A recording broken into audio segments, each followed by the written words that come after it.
It was a major shift in our society, that it was usually women's role to till the land and plant and to tend to gardens. But now this is what they're asking, and this is in 1839. They know that things are changing, so they've changed their requests, and they ask for hoes and axes to do that. So their way of life is changing. They're realizing they're no longer hunting, that the population of the animals is no longer going to sustain them due to the influx of population. But here's the Ojibwe chief, Bem Goneshkang. He also signed the 1836 treaty, and he's the chief that would be that sets aside Magnetawan Reserve. Father, the people from Penetanguishene all come here to take from the waters the fish which are mine. I do not wish to prevent them and thus impoverish them more, but I think it right that I should receive some slight remuneration. Father, our great mother's goodness extends to all her children, from the infant to the warrior. She cannot see any difference. May I then beg that one of my relations married to a Frenchman may receive presents as well as myself and tribe. Here's the other interesting part. Now I know, maybe turn that recorder off. Just kidding. No, I'm just kidding.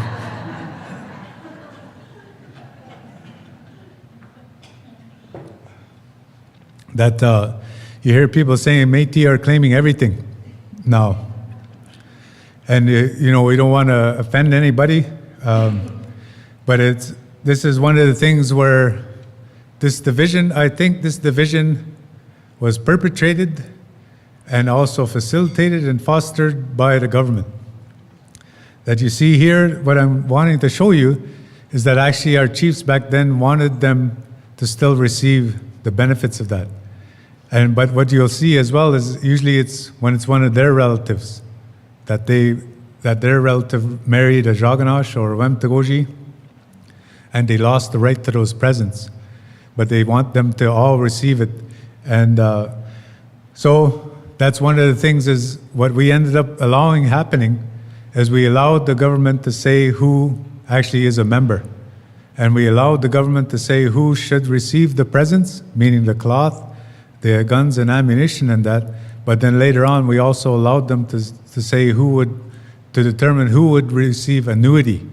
And so they created this division after and fomented that division. And that's why now we got competing claims, and they've set us upon ourselves, really. But you see in this documentation that the chiefs are saying, they're all my children.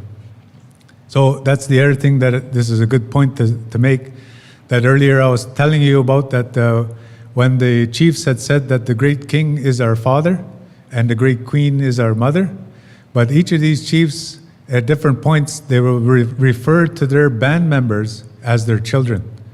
They'll say, my children, I want all my children to receive the annuity. That's what Debosque says in 1877. Not just certain ones. He says that there's jealousy spread when we go to receive our annuity. I want it that all my children should receive that annuity. So it's the same thing here. That's what they're saying. But what happened is, I don't know if we could say we allowed. What ended up happening is we were the ones that wanted to determine who would be on those lists, but they were the ones who said no.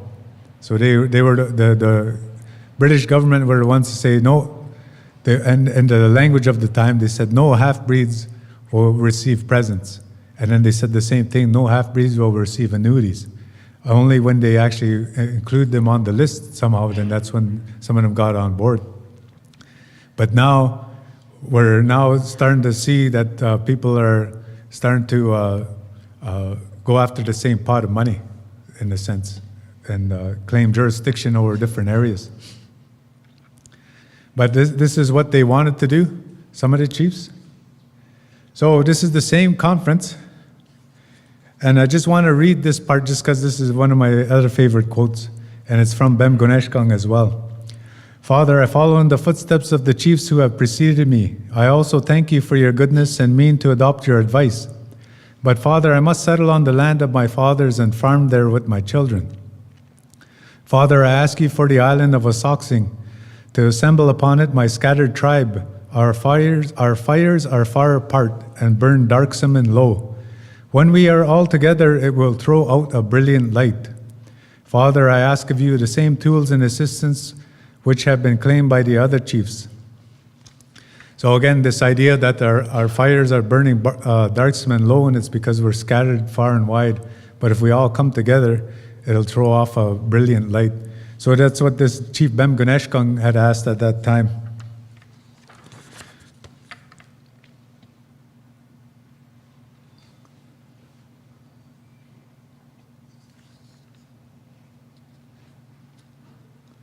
So this is, again, Jigwa Kons. So like I was saying, I wanted to, when we look at the record, the documentation, Jigwa Kons has more speeches and petitions than Wigimake does in the record, or Biabadasang, or any other of the chiefs, or Espanol. And it's because he was seemed to be more active, but also he actually went to visit Sir John Colborne, and he actually had a minister, Frederick O'Meara, and as well as Murray, and they wrote for him.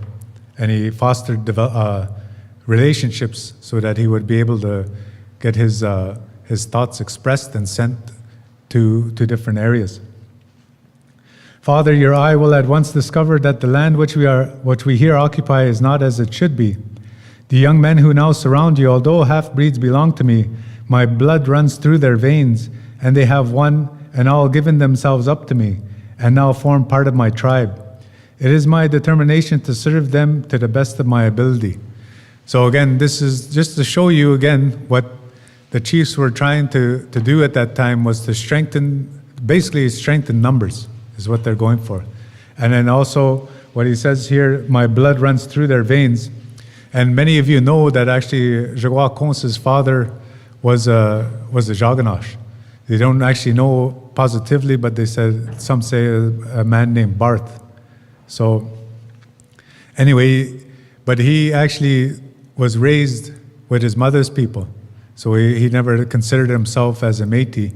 He actually considered himself as Anishinaabe. So that's the thing that what one of these parts is if you cast your lot with your people or your chief, then you're raised as an Anishinaabe rather than as a Métis. So that's what he's saying there. Father, this is the same speech. I now wish to speak of the place where we are now, of the country about us which belonged to my forefathers and first of myself. Last winter, I went above the rapids to look for fish for the support of my family. I discovered a large quantity of timber cut into lengths and hewed and prepared to be transported to some place. All this was done without my permission, although I have again and again remonstrated on the subject to the government of our great mother. So again, what the government's position is, as you all know, is that we don't own the timber. And they actually enacted this long ago that we couldn't even sell cordwood to the steamboats. The Anishinaabeg of Manitoulin tried to set up a boon to sell firewood to the steamships that were passing by. So the government's position has always been that you sign that away, it's not yours. But what I'm trying to show here is that Jigwa Kons and other chiefs looked at that they owned everything and that they should get compensation for it whenever it was taken. Father, when I returned last year from receiving my presents at Manitowoc, I found people from the territory of the Long Knives had come over and cut down a large quantity of grass growing on the meadows that have always supplied me with hay for my winter consumption. I sent a party of persons to arrest these persons and bring away the boats which were loaded with hay from my meadows. The boats were brought away and moved near our village. In the night, a party of Long Knives crossed the river and carried away the boats and the hay with which they even loaded. So even the grass, he said, that is what he owned, and that they came and stole it. So he went and took it back, but then they took it back again. So what I want you to understand is that Jigwa Kons not only thought that the trees were his, but even the grass, the hay, that was what belonged to them. Everything belonged to them. That's what the position is. And so that's what we have a chief saying that basically on the record, that we owned everything. you don't own anything. And this is before 1850, of course, too. So this is the idea, is that we owned everything. So he tried to get them to bring it back, but this again comes back to the idea that when I was telling you about the Royal Proclamation and the Treaty of Niagara of 1764, where the British promised us protection, and they were promising us protection against themselves, but also the Americans. So he says, they're allowed to come here and steal from me, and there's no consequences. He says, I wish you would come and arrest them. But of course they didn't. So that's the other part to this, is that they wanted to exert their jurisdiction, but they didn't necessarily have the means to do it all the time. So that's, of these speeches, some of the thematic concerns is that the land, basically, some of the speeches I glossed over, but some of the chiefs like John Asantz and others said that the land would no longer provide for us the way it used to, and that the new relationship had to be, a new way of living had to be instituted. So he said that the land changes, no longer be able to procure a living. And that the chiefs looked at the land also as providing, but also that there are resources. And what I read to you was, he looked at the hay as his, and he looked at the timber as his, and Bem Gunashkung looked at the fish as his. When he said that people at Penetanguish, he doesn't want to stop them, but he said that he should get some remuneration for that those are his fish. So that's the same thing as well. And then the societal thing, that they talk about in these speeches, is that the introduction of, they seem all right at the beginning to take the Shkudeabo when it's at the garrison, and they actually offer wampum strings and pipes sometimes in order to get what they said, if you could give us some drops of milk, if you give us some milk, meaning rum. But then after a while, it starts to take over in their communities, and then Jagua was the one who had the most descriptive, about its effects in his community, where he said that when he wakes up in the morning, one of the first things he sees is somebody putting a bottle to mouth, or others lying along the road being drunk from Gizambio Kundakanishnaabeg. So, and then the others were that there's religious denomination competition, and I didn't really get to delve too much into this, but because I had limited time. But you see that the Anglicans and the Roman Catholics and the Methodists all compete for the souls of the Anishinaabe. And then for a while, it's the Methodists that are leading, just because of the example of Peter Jones and other Methodist missionaries who are able to read and write and who are farming the land. But then the Anglicans take over as well, because that's the king's religion. And so as a matter of the king's religion, they want to, some of the Anishinaabe, like Jagua Kons, says he'll adopt that one because it's the king's religion. But the Odawa adhered to Roman Catholicism because that was the one that was first introduced to them, and they used that for years. So, and the other one was housing. You saw that John Asantz at Coldwater, and the Potawatomi band that went down to Coldwater expected houses to be built for them. And there were some houses built for them. And then, of course, Jagua Kons also said that John Colborne had told him that there would be houses built for him here. And then also at Mantuani, they said that houses would be built for the Anishinaabe. The other thing about the Coldwater, what John Asantz was saying, as well as Talgewa Nene, is that, yeah, we need your assistance to start this, but we also have to exert our independence and be masters of our own house. But with your constant meddling, things become a mess. And this also was expressed, not as explicitly, but basically when they were talking about entering what they called then half-breeds into the lists or the membership, or receiving presents as well as annuity.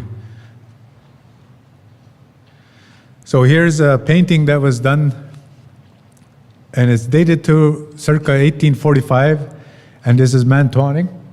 And there's that flag that I was showing you earlier. And you can see that it has the Union Jack in the corner, and then you can see there's yellow, a lion. You can't tell it's a lion and a beaver.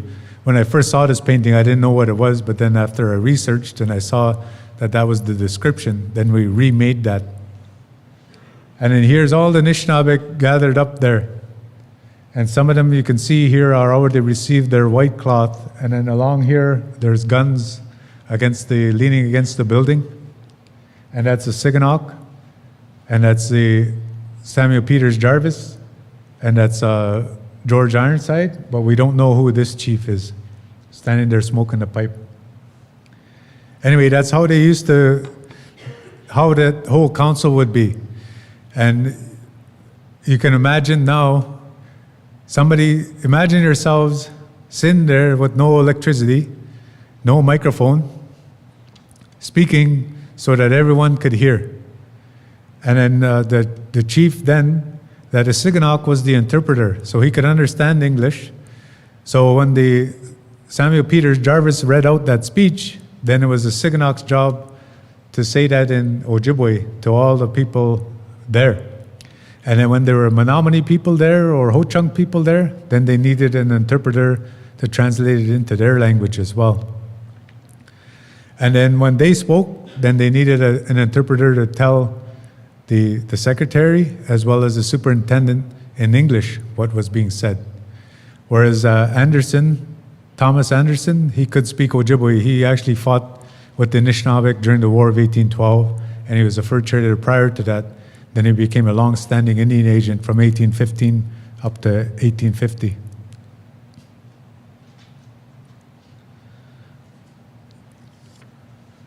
So some of you may have seen this.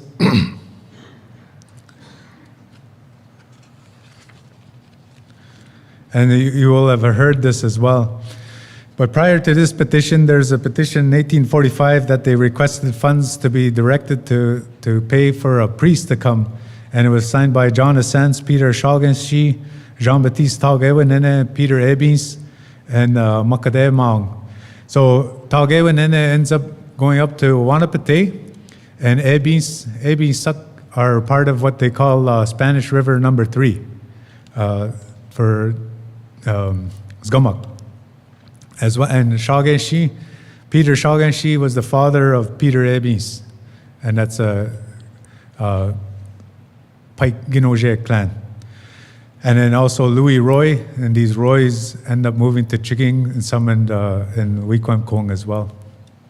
But their name was Bijikewagijik at that time. Great Father, and he talks a bit about, this is Jigwa Kons talking about his service during the War of 1812. Your officers told me, Shingwak, you fought well for us. Your lands are gone, but you shall have those you helped us to defend. You shall possess the same on the British side, and you shall live in them unmolested forever. I see, okay, right there, that's where the government would probably say to you is, see, Shingwak didn't own Garden River.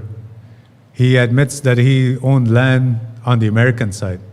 That's why I didn't really want this going out too much, because what they're going to say to you is well, that means you don't really own Garden River.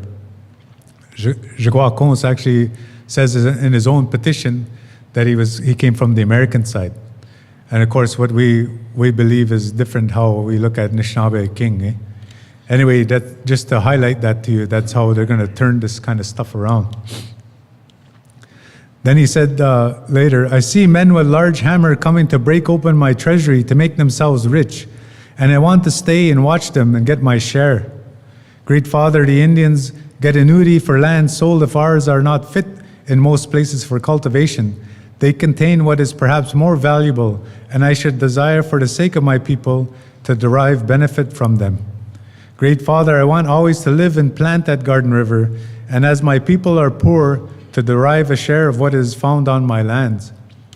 So in 1846, they're actually, this petition was written, the next one that I'm going to read was written, and Shingwak is actually at Mantuaning. They wanted to move all the Anishinaabe onto Manitoulin, and for a brief time, Jingwak went there to see if he would live there. But then that's what he says is, I went to Manitoulin, but I see people going by with big hammers and they're breaking up my treasury. And I want to stay and watch to see what they take from my land and to make sure that I get a share. So there's a later petition, and what the government was starting to say was that it was actually Alan MacDonell, who was the one, the Jaganash, who was the one writing the petitions after.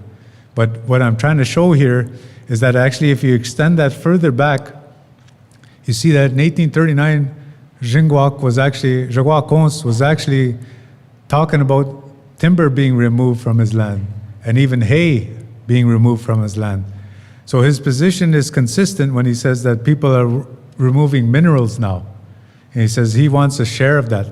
And he knows the other thing that for this court case that we were talking about or arguing about was this escalator clause and the annuity. But here what he's saying is he knows that people down south are receiving annuities. They already knew that there was such a thing as annuity.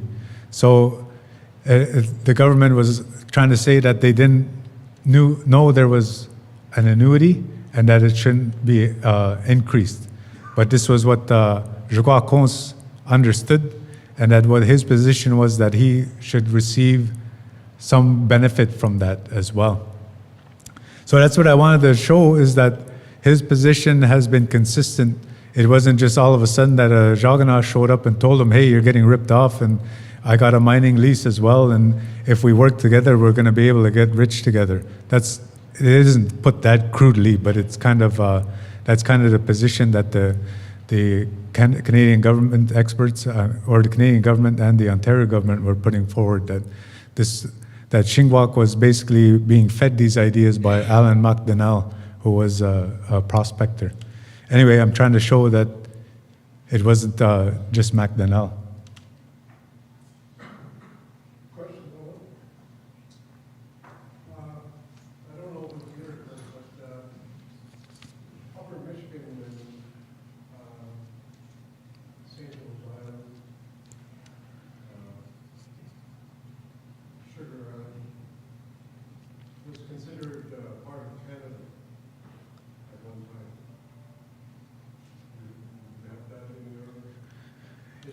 I was mentioning that earlier when I talked about Drummond Island being awarded, and that happened around 1828, when the boundary was finally settled. So after the War of 1812, they said that everything would return as it was prior to the War of 1812, but before 1812, all those islands weren't really settled on who owned what, and so they had this commission come, and then that's why Drummond Island actually ended up becoming part of American territory, and then also saying that Sugar and those other islands became Canadian territory. But the other fella, Fred Belfie, he writes about that in a book called The Unity of Three Fires. I think that's the name of his book. Phil. Sorry, his name's Phil. Yeah, not Fred. I'm thinking Fred Belfo. Good Leaf. I call him Good Leaf. So was it Upper Michigan? Oh, I don't know. The short answer to that is I don't know what that. So you'd have to look at get Fred. I mean, now I'm mixing myself up. Phil Belfie. He talks about that, eh? Yeah. So that was the petition I was reading, was June 1846, and the title of it is that he wishes to remain at Garden River with his band. So he wanted to plant there, and of course that's the name of that reserve, eh? In Ojibwe, Kittagan Zibi, the garden, Kittagan. Then August 1846, there's a petition from Mantuaning, and he says, "This, my father, is the account of my conduct when I helped you, when you fought for your territory. All the Indians of different tribes helped you, and we helped you, we who are called Indians, to retain possessions of your lands. Therefore you retain it, Father. When the war was over, the chief spoke to me through my friend, late Mr. Askin, and said, 'Thank you, Shingwakons. Many thanks to you. You shall never be badly off. Even your children will be looked after by the English. You have lost your land in the bargain made between us and the whites. Choose for yourself land in the neighborhood of the Sioux on the British side. Have nothing to do with the Long Knives. You will soon find you will be visited by good days which will not end as long as the world exists. And again, this whole idea, again, that prosperity, that's part of that 1764 wampum belt too. And that's what the British promised us. They said, the Janal Godon Waoskanen, Kinemazuem King, all over the land flowers will appear. That's what they said. And then the refrain of that speech is, that is the image of the life of your children if you take this wampum belt. So that's what they continually promised, and they said that prosperity and you'll never sink into poverty. And then again he reiterates here, Sir John Colborne then said to me, my son, continue on your land and don't leave it. I will cause to be made for you 30 houses and will send workmen to where you are, but this was not done. Then he further continues on in this petition from Antoine. Already has the white man licked clean up from our lands the whole means of our subsistence. And now they commence to make us worse off. They take everything away from us, Father. I called God to witness in the beginning, and do so now again, and say that it is false that the land is not ours, it is ours. So already they were saying, the government was starting to say, this isn't your land. And like what Shingwak says here, that his land, his village was originally on the American side, but that he was told to come and settle on the British side, so-called British side. So he's the one that goes further to say, this is ours. This is our land, and he goes further to prove that. Here, these are the both Tauganasing and Anishinaabe. And like I said earlier, both Tauganasing is Drummond Island. And you see there, Ebis and Ishkakagan and Charles Toulouse. And they put their totems on there. So this is their petition. We have the pleasure to inform you that we have heard from Chief Debosque, who states that he has selected a piece of excellent land on Manitoulin Island at a place called Chugwedno, nearly opposite La Cloche.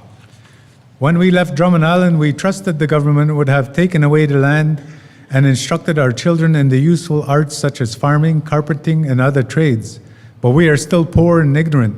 We have also trusted to be helped by other Indians, but have found their promises broken reeds.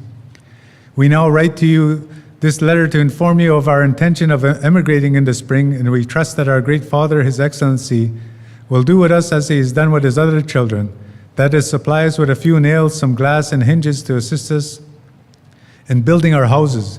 And we hope that this will be our last time of removal, and that our scattered tribe may once more be assembled in our village under our proper chiefs. And this is a different document, and it was signed by Jean-Baptiste Taugewenene, Peter Ebis, and Peter Shaugenshi. So those are the Potauganasi band, but Debosque founded Chiging, but he was living in Wiki at the time, but he moved to Chiging, and Taugewenene then says in this document here that we may be, our scattered tribe may once more be assembled in our village and under our proper chiefs.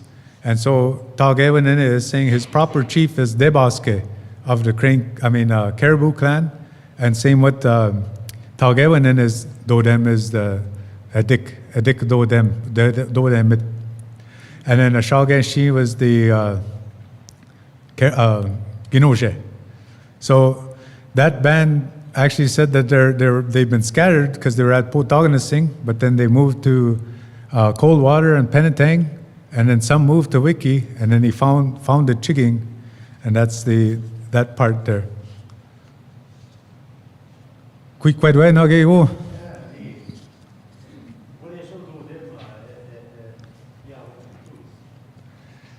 I think it is. It could be a crane, but what I think it is like earlier I showed you that 1836 treaty, and it said cock beside the name. So and then a lady went up to Sgumuk, and she had did an ethnography, and she said anybody born of the French persuasion, they say their clan is a chicken. And so, of course, nobody wants to say they're chicken clan. But what I found elsewhere, this is a different talk as well, but what I found elsewhere is that there's a book written by a fellow named, the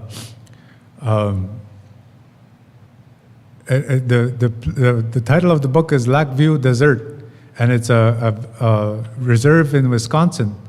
And this guy actually wanted to do an ethnography on assimilation. So those people at Lac Vieux Desert were still doing the Medewan, and he compared them with people on Manitoulin who he said were the assimilated band. And then he looked at their clans. So he said at Chiging, people didn't really, not too many people knew their clans. But over at Lac Vieux Desert, they knew their clans. And then one of the prominent clans, he says, is Chicken. And he says, this is kind of a joke, he thought. But then what that lady said at Zgumuk when she went there was that anybody of the French persuasion actually has the clan Bakakwe, or Nabese. I should actually say Nabese. And the reason that I say that, why I think this is true, is it's backed up in other instances. So when I first started trying to find what my Dodem was, I went to visit my great aunt, and May Wabagijik and Jishiguaning. And so I said, what was Shage's, my granddad's name was Shage. I said, what's his Dodem? And she says, oh, Shage Shi Dodemit. His clan was that crayfish. And she says, then I said to my grandmother, she was raised by their grandmother, oh, migoge ni nasab, is that my Dodem too? And then the old lady says to my great aunt, Ka, Jaganash Kos, Shibji Dodem. Your father was a Jaganash. Your clan is a lion. And you see that, I don't have this here, this is a different presentation, but actually there's a fellow named John Mitchell who's living at Shegwinda, and his dad is a Jaganash, and he marks those petitions with a lion.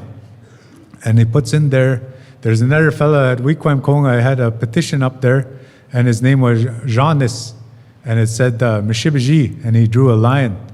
And that's that, anything you see that the British put up, they always have that lion. And even that flag I showed you, the lion and the beaver, that lion represents the British nation.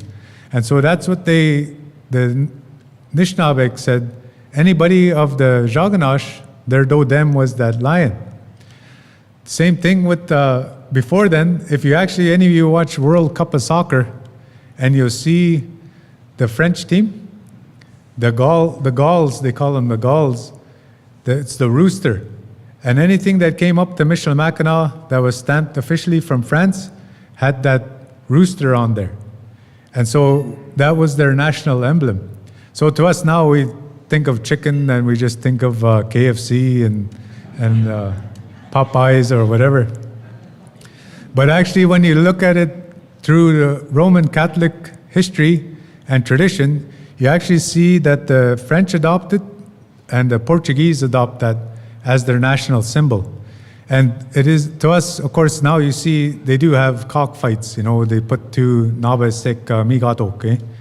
But the other part is, why this is important in Christianity is it's the harbinger of light. When the rooster crows, he's signaling the end of darkness, which of course is associated with evil. And he's harboring the coming light, and he's saying that Jesus is coming. And so that's why this Nabese is so highly valued in the Wemtegoji and the Portuguese culture, and the Gauls when they came up from Middle Eastern up to Western Europe, that actually they were seen as the bringers of light. And that's what that symbol means. But now we don't look at it that way. We look at it as just KFC and it's a chicken. But actually, it has a big status that Nabese. And if you look at all these different whatever official documentation they brought, it had that Nabese on there. And then the British had that Mishibiji. And then now the other thing, that same book, the Lac-Vieux Desert, Bejek Jaganash gi bejao de chiging shkunagaring gi kwajman dimwayin Mary Mani wa bonge gi jin kazo dimwe. So he went and talked to this one lady, old lady, her name was Mary Wabonge. And she said that her dodem was Ginoje. And she says, my dodem is a Ginoje, and this is her actual Ebis. She was an Ebis. And then she says, my husband Wabange Megeze dodem. And she said, but we were told not to tell our dodem is the Megeze, because they said if we do, they're going to send us back Chumokman King. So now if you read Anton Troyer's book, Warrior Nation, I think it's in, he actually says that any of the people that have Chumokman as their father, their dodem is Megeze. So it's the same thing, because the Megeze, any American symbol is the American eagle. And so that's what they said was their dodem. If your father was an American, then your dodem is that Megeze. And so back then, when this lady was being interviewed, she said, she was told her kids, she told her kids, because her husband said that, her father-in-law said too, don't tell the Indian agent that your dodem is Megeze, because they're going to send you back to the States. And my buddy there, Luis De Bosque, said that when he was a kid, he used to hear that. And actually in this, right around Treaty of 1862 and 1850, that was the government strategy as well, was to say, you're American Indian, you don't belong here, you don't get an annuity anyway. You come from the States. So that was what the government's position was. You're from the States, we send you back, and if you're not going to get sent back, you're going to stay here, you don't get no annuity. And that was the thing, was the dodem of an American was the Megeze, and the dodem of Jaganash was Meshibiji, and the dodem of Wemtegosh was Nabese. And that's why that one says, I'll show you later, there's written in English beside there, but there's a debate, because some say that Espanol signs that 1836, and some said that it said lark, but I think it says cock. But anyway, that's what I think that is, but it could be crane, or it could be, it's just poorly drawn. And that's actually, I think this one's a copy. So we'd have to find the original document to find that out. And then the other thing, the other thing that I caution people on about their dodem is, I point to one friend of mine who's, he's a Miigwans, but actually his father is a Teboske, and then his son now is Harvey. So if you're trying to follow those by surname, that isn't a good way, because you actually, a lot of times, children are born out of wedlock, and then they end up taking that surname, but that's not their father. And now what people are starting to say is, this is a Mohawk influence, and I see some people really have this Mohawk philia. They want to be Haudenosaunee, because they see all the wampum belts, the Great Law of Peace, and they see that they're is it matriarchal? And they follow their mother's line for their clan. And so they really want Anishinaabe people, some Anishinaabe people say, no, our dodem was by women.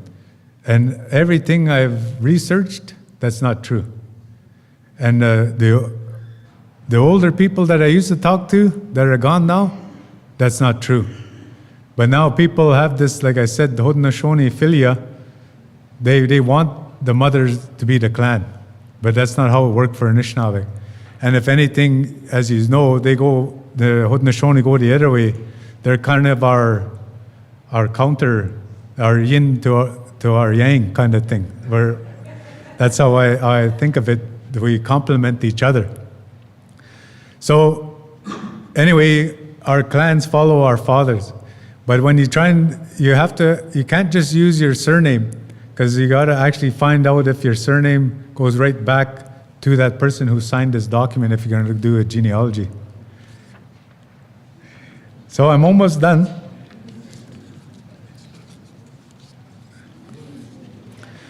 So here again is the same group, and they write again, Father, last year when the land payment were being about made, we gave the enumeration of our tribes, but through the advice of some bad men, the commissioner was deceived at the time he made the payments, and we were left out altogether. The issue made to a younger branch of our tribes, who had not more, if not less, claims than ourselves. The nominal head of this family is a person by the name of Oningegan. This same person and his adherents has for several years past been enjoying our just rights and received from the American government the yearly payment awarded for Drummond Island, which belonged to us and which we forfeited our claims for having followed our great mother, the Queen's children, to Manitoulin. And this one was signed, this is the document signed by Ebis, Eshkalkagan, and Toulouse. That's the document signed by them. So they're the ones saying that the younger branch of the tribe was Oningegan's band, and they'd moved from Potawatomi, and then they became part of, I think they're part of Spanish River too, these guys.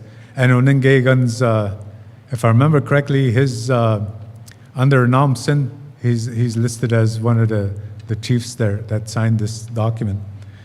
So that kind of, when we look at it this way, this whole question of land and who is entitled to annuity, when we look at as Anishinaabeg, and of course now, like I explained about the Métis, the position on the Métis, and of course, if you've read the treaty and the leading up to it, that Shingwak actually wanted what he called his half-breeds in that as well at that time. And then, like I showed, Bem Ganeshkung was the same.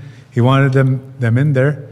And then the Potawatomi band, some would say were American, that the American, there, because it's Drummond Island, but that's actually a kind of after the fact thing. And it's not looking at it as Anishinaabe king, that they had rights to this area as well. So the Potawatomi band are the Debosque band that moved to Chiging. So they had a claim as well. But Onungegan moved to Zgamak, and the same with Ebis Sak. So this basically the island bands, some of the people moved from these reserves, like Wagimalke's band and Shawan Oswes band, La Cloche band, and then also Henvey, they moved to Mantuaning. So there's a bunch of people that are on the island that moved to Mantuaning, and they write a petition because they also say that we heard a voice from across the river, across the Great Lake, summoning us to a great fire that's been ignited by the Queen at Manitowoc. And they had said that this fire would warm us, and so we all moved there. And so there's a bunch of band members from Henvey, Pickerel, Magnetawan, Zgamak, and what do you call them? Tikmekshing, and BI, Waskanaga, that moved to Manitowoc, and they want to take part of that, this whole education and learning to read and write, learning carpentry, and other skills, and husbandry. So that's why the island bands have a say in the annuity as well, and claim annuity. What about their interests back home? Like Chinwalk had an interest, he saw the home out of big hammers, but what about the other bands around the island? Do they have that similar interest, continued interest? That's what it looks like to me. That I didn't read that. I was running out of time, but the speech that I just referred to, they actually said, the next part that they said in that speech was, we find that when we moved here, the fire wasn't as bright as we thought it would be. As such, we found that in different seasons, we have to go back to the mainland and procure ourselves sustenance. So they did have to maintain an interest in that, eh? And then like what Magnetawan, for instance, Magnetawan was a place where they actually, they were gonna give that all up at one point, and then a faction broke off and moved back there specifically. And same with Birch Island. Nawagabo was living at Mantuaning, and then they kept asking them to get seed Whitefish River. They seeded the timber in that, but then they wanted to get rid of the whole thing. Then finally Nawagabo said, we're moving from, they lived at Shag, and then they moved to Mantuaning, and then they said, we're moving back to our reserve that was set aside in 1850. So they always maintained where their reserve was on the mainland as well, even though some were living at Mantuaning, and the same thing with at Magnetawan. And there's, like Wilmer Naganash used to talk about, as a child, they would sail from Magnetawan, come to Manitoulin, and visit their relations. So you see that in the record too, that they're moving back and forth, because they were trying to make that stationary, but then there wasn't enough support to make it a full year round for everybody.